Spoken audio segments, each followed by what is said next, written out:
All right, 97.7 Outlaw Radio FM listeners, you already know what time it is, and right here, right now, we are live worldwide, not only on the internet, but the FM dial, and we got the one and only, we got IAmBillyDee right here, live on the line. How are you doing this evening? Oh, man, I'm cold, chilling in a place to be, brother. What's good with you? Doing pretty good, man. Best as I could possibly be. How's everything out there on your end, man? I know the whole world's been in turmoil for a while, man, so I hope everything is all good with you and yours. Man, everything is smooth. You know, I stay out the way. I stay, tucked off, as you might say. I stay out of the bullshit. You know, excuse me for cursing if I can. Oh, we're completely uncensored, man. Have at it. Say again? I just said we're completely uncensored, man. So definitely have at it. That's what's up. Yeah, I stay out the bullshit. You know what I mean? I stay in my own lane. I do my thing, and everything is swell, brother. But yeah, man, we're all dealing with the effects of what's going on in the world. Both the physical part of it and the mental part of it. It's a crazy time we living in. But I want to take you back to the beginning, man, of your amazing career this far, and I have to ask, man, what actually made you decide to pursue a career in the music industry initially, man? Because you were so talented and natural at what you do on that microphone. Yeah, I was doing acting as a kid. And, you're reading someone else's lines. You're playing someone else's character, and you're following someone else's direction. And then when I began to write music, I was the director. I was the casting department. I was the star. So, obviously, as a young boy coming up, that appealed to me. So, I really began to like the world that I was sculpting with my pen. I liked my place in that world, and so then as you grow, that love for the music part grows deeper. I got into making beats, and it was just about the fact that all of this creativity and all of these ideas were coming through me, and it was kind of my contribution to this reality.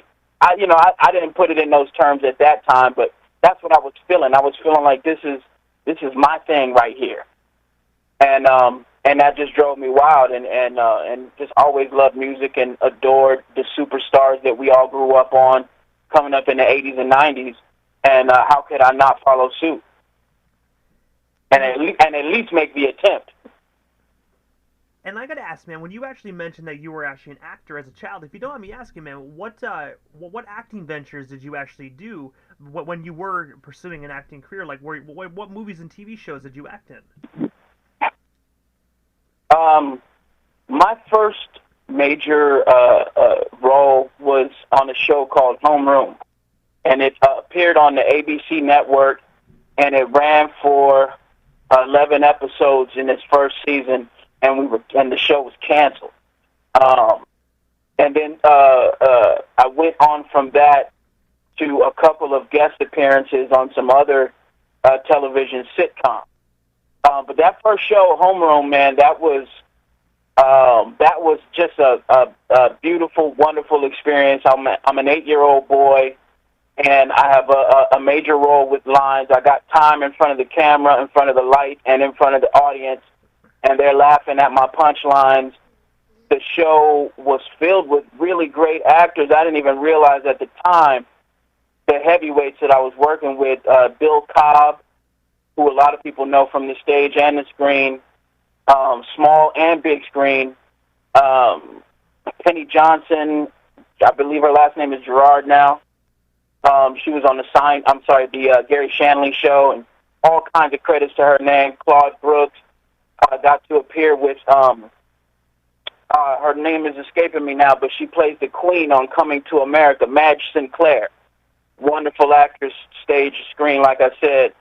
And there I was on the set, just interacting with these people and running lines and appearing in scenes and not even really fully grasping, the depth I was in. Working with directors that people who know the industry would know. And, these are great things to reflect upon, but, I just see so many greater heights ahead of me than behind me, you know what I'm saying? And I have to say, I actually remember catching that show way back in the day on ABC. If I'm not mistaken, you actually portrayed the character Donald, if I'm not mistaken. I did, man. I did. I had the punchline, "Sue me." That was my line right there. Um, man, it was a interesting experience, man. It was like, I think back on it so many years later, like, man, that was wild for that to have happened into my life. And what an experience it was just to see television and see what I enjoy daily from that perspective. I went on to appear in a smaller sitcom by the name of True Colors. Not a lot of people heard of, but it was on I believe it was on NBC, and I was on an episode with Tia and Tamara, the twins from Sister Sister.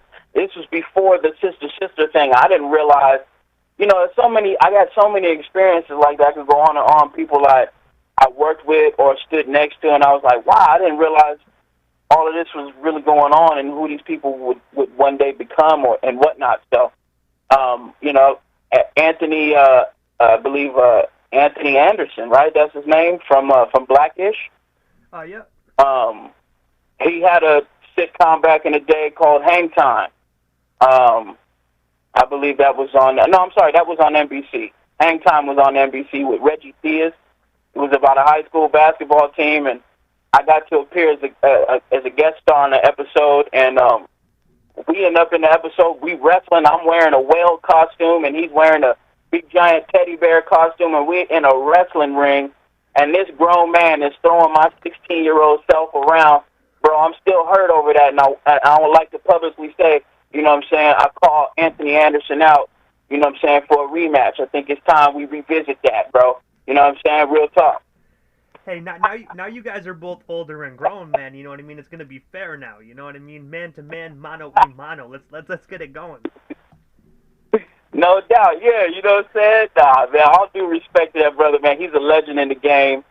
But yeah, man. It's just these are the things that I've experienced, and looking back on them is fun to do, man. But like you said, like you alluded to with this whole conversation, right now we're in a whole new place, man. It's like after 2020, it's like I feel like it's a whole new world. Everything from before is just information to reflect upon and use as you go forward. So, today it's about, what we're doing with this music.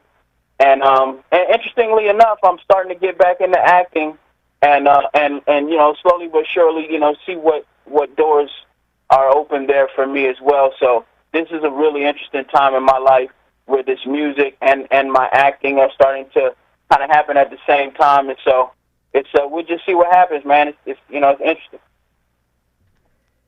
And also as well, man, May 13th of 2018, you were actually featured on Baby Ash's single titled "Somebody." I was wondering if you can tell us a bit more about this collaboration, and of course, what was it like working with Baby Ash actually in the studio?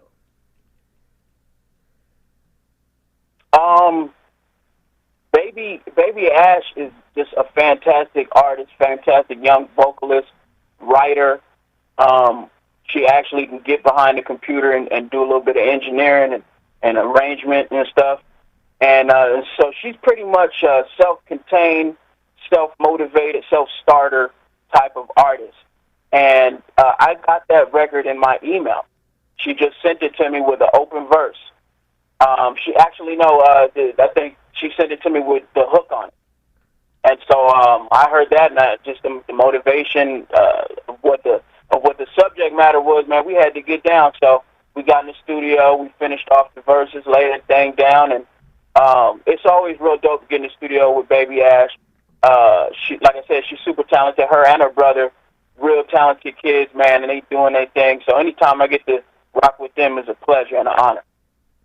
And I have to ask, do you have any other collaborations actually with her coming up in the future? Because I gotta say, man, she is absolutely phenomenal. She recently hit me up. We're gonna work on some things for sure. It's an open door policy with Baby Ash. She's like a sister, and a really, really close friend, and I admire her as a person and an artist, her and her brother, MB6, Moneybag. And like I said, I have such a great admiration. It's an open door, so we always working. It's never a time where we not working. So, you know, we'll have some new stuff out real soon. It's going to be real saucy, sexy. You know how we do. And also as well, February 12th of 2021, you actually released a 12-track album titled Abundance. I was wondering if you can actually tell us a bit more about this phenomenal project, and of course, where can our listeners actually buy or stream themselves a copy today if they haven't already done so? Ah, man, the Abundance. That's a piece of my heart right there for the world. I just, you know, I shaved off a sliver, and that's just a peek and a sample of things to come. The diversity, the depth, the levels, the subject matter, the styles, multiple styles, the stylings. There's vocal stylings on there. These are what I call my repertoire and my arsenal of things that I bring to the table. It's the bars, it's the flows, it's the cadences. Like I said, it's the vocal stylings, because it's not just, I don't always just do one thing vocally. I don't always just do my thing vocally. Sometimes I'm doing someone else's thing vocally. And it's a homage to certain artists that I'm influenced by. And it's just me interpreting what I'm feeling off of a track. Sometimes I don't even hear me on a track. I'll hear another artist. And I say to myself, what would that artist do on this track? And I try to bring it to life. That's the songwriter part of me. And so, you know, and I go on the mic and I execute. And when I got producer AI on the beat, when I got producer AI on the board, when I got producer AI anywhere in the building, it's going to be fire. And we had the chance to put together 12 tracks of just that, fire, hot volcanic lava, track after track. And we got much more for you. As you know, just yesterday, producer AI's new album dropped, Nostalgic, and that he doubled down. If you think 12 tracks is something, wait till you hear 24 tracks of fire. I'm on quite a few of those records, so you know it's a legal production get down. It's a legal production situation. So you know you're in good hands when you're rocking with the crew. That's my crew, Illegal P, and you know what I'm saying, we doing things. The new album's out right now, Nostalgic. I got hot records on there like Paid Off, Tippy Toes, All My Love, and there's other hot artists on there that you might know and love. And so it's a good time right now, because now the crew that I rock with, we all firing on all cylinders. And so you'll be hearing releases from Mason King, you'll be hearing releases from Lido P, from Clico, from, you know what I'm saying, M4, everybody that's associated with the Legal Productions and myself. It's a beautiful time, man.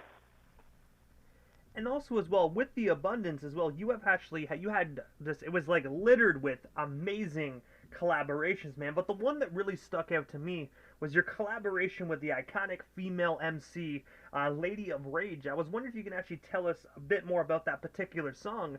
And of course, what actually made you decide to reach out to Rage and actually make that amazing collaboration happen? Man, that song is a dream come true of mine. Long time coming as well. In 2009, somewhere about there, I ran into the wonderful queen, the Lady of Rage. I ran into her at the gym, of all places. I'd seen her. She was doing her thing. I really didn't want to bother her because, you know, that's a personal time and a personal space. And but you know, I got in my zone, started doing my thing, and I was waiting and looking for an opportunity, you know. And so I finally, long story short, I got to her, and we started talking. And amazingly, she was so kind to kind of let me, you know, stutter my way through explaining to her my admiration for her as an artist and the legacy that she's a part of, and my aspiration to work with her one day. And I, you know what I'm saying, and she was, once again, surprisingly just like humble accepting, and open to the idea. I couldn't really execute at the time, and finally the opportunity came where I was able to pull it all together. And when I was ready, she was ready, and she came through for me, and she blessed me, man. And you heard that verse, bro. That's I can't even. I don't have words. This is where I run out of words, because the verse that she spit on there, you know what I'm saying, the world slept on it. If they heard that, it's like, whoa, we got to go back and rethink rap again. Like, she's not playing, and she's got a lot of stuff coming.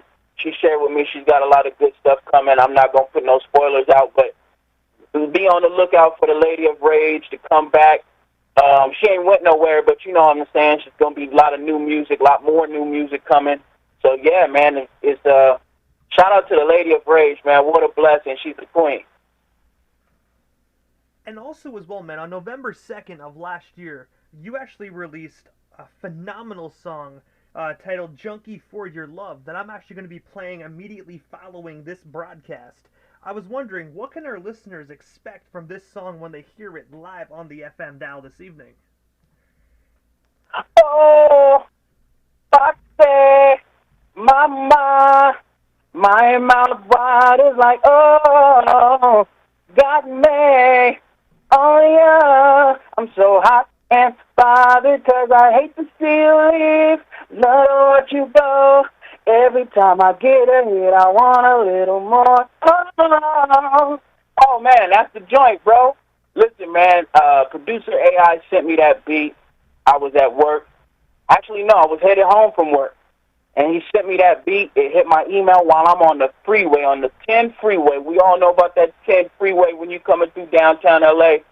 And that email hit me, and I hit play on the beat, and instantly the words start spilling out. I'm on my phone. I got one hand on the wheel and one hand on my phone. I'm breaking every law on the road.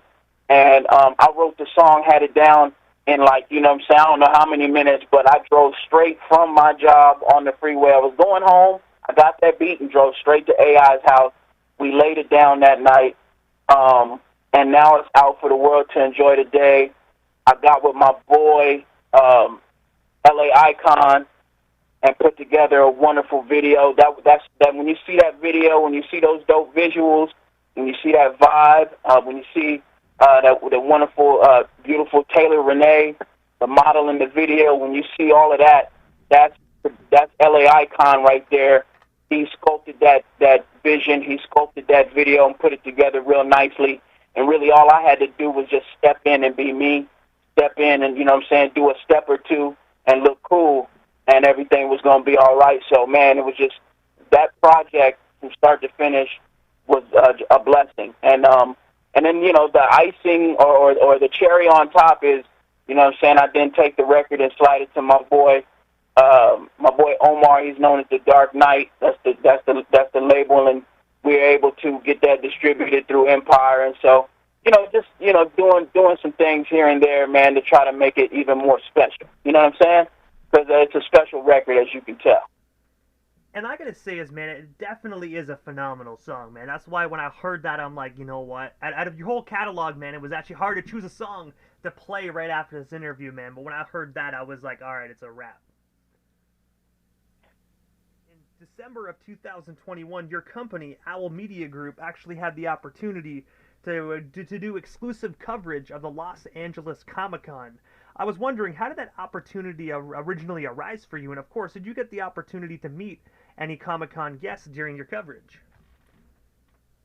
Yeah, man, and thank you for bringing that up, man. That's a side of what I'm doing, a side of my operation that is a quieter side. As I'm building it up and just looking into different ways to present my vision of the world to the world. About 2 years ago, I believe, me and my girl Jackie V, we put together a human interest show called Out Here Living, and it was something that I wanted to be like. I'm forgetting the name of the show, but there's this guy that used to be on TV, and he would go around and just check out the lifestyles that other people was living and different things that they was doing. And I'm like, yo, I dig that. So I wanted to do something along those lines.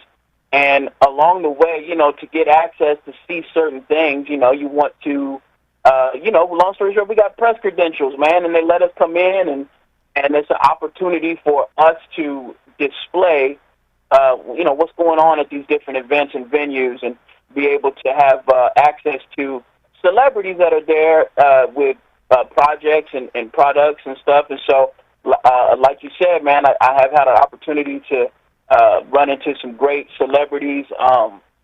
DMC from the legendary group Run DMC really showed us a lot of love our first year at the Comic-Con.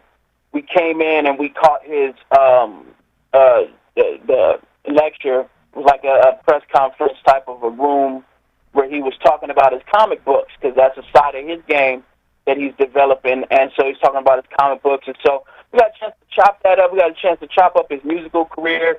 He told us about new music that was dropping. And so it was great to chop it up with a legend such as that. And we've done that a few times, been able to see a few people and then present that on our channel. So if y'all out there wondering what it's all about, go check out Owl Media Group on YouTube. And that's where we're putting all of that type of footage and all that type of programming is going on that channel right there.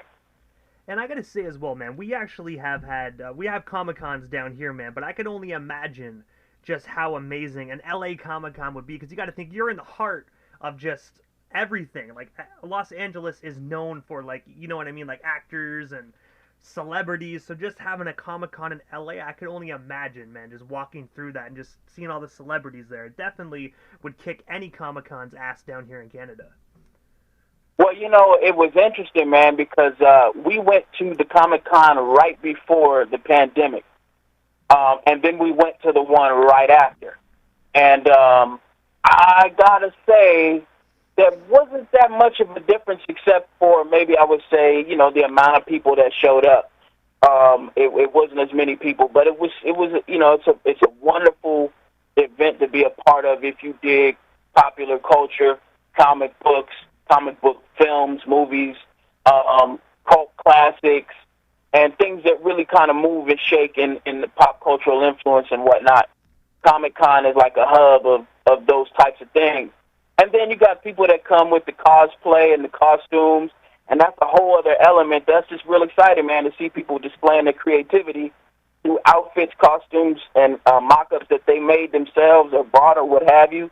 And they come out and they do their thing, man, and it's kind of helping people to recapture their youth. And also, let they, inner child out and have fun, have a good time, and enjoy popular culture. But I have to ask, man, what is next for yourself, IAmBillyDee? Is there anything we happen to miss during this broadcast? Anything else you do still want to talk about or promote? Well, we still got you here live on the Canadian FM dial here this evening.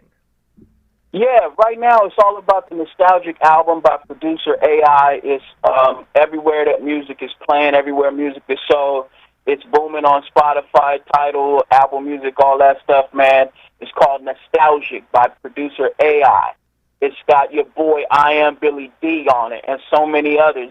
It's really a classic masterpiece project. So and then go listen to Abundance. Go back and check out Abundance. Go back and check out the work that's in my catalog.